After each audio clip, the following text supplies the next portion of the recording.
प्रवीण बाबा के बड़ भाई नहीं है बाबा का नाम मनीष बाबा रिमझिम का हजारों हजार रुपया पुरस्कार हम पहुँचे ना सकने हैं जब तक कुछ हमरो मिल रहे लेकिन कोनो बात नहीं हम आ जाए बेरा पर हम आऊँ आ जाए हमारे प्यार के बदला में बोला ले बारू हो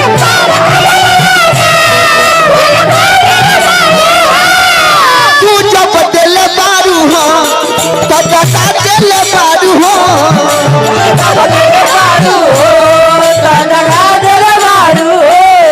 तू जब दिल बारू हो दगा दिल बारू हो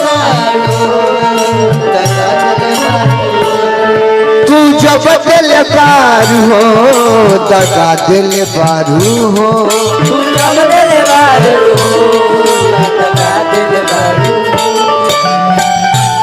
हजारों हजार रुपया पुरस्कार प्रवीण बाबा हमारा शंभू भाई पुरस्कार दिले बनी नारायण जी बना के रखे हमारे छोट भाई कृष्णा जी अले हैं बाद में तोरो हम स्वागत करें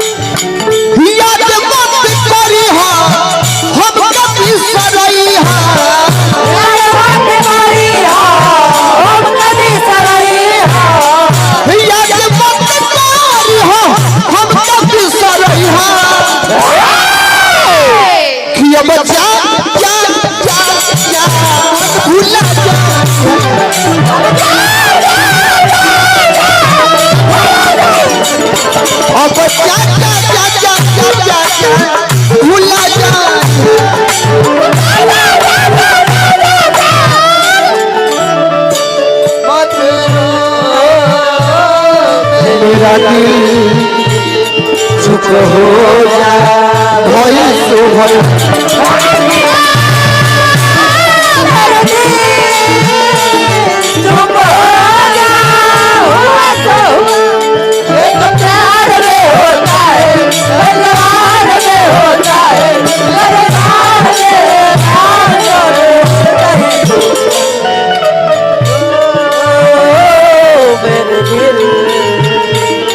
चुप हो जा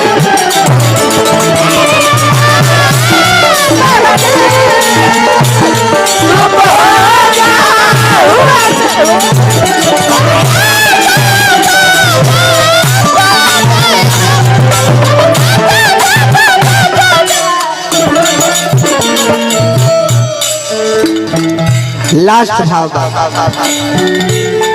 तो हालात के बिहारी है करे जाही के तो कहू न कुछ जनलू हल चल खेसारी के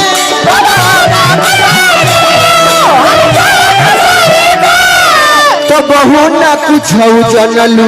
हल चल खेसारी के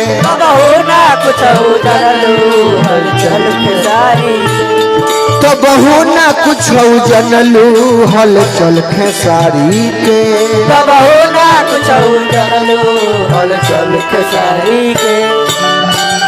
जहरा ले आई हा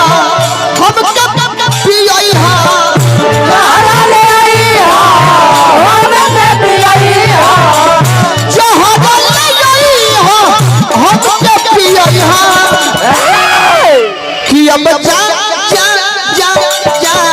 भूला जा जा जा जा जा भूला जा अब जा जा जा जा जा अब जा जा जा जा भूला जाइयो अब जा जा जा जा जा जा जा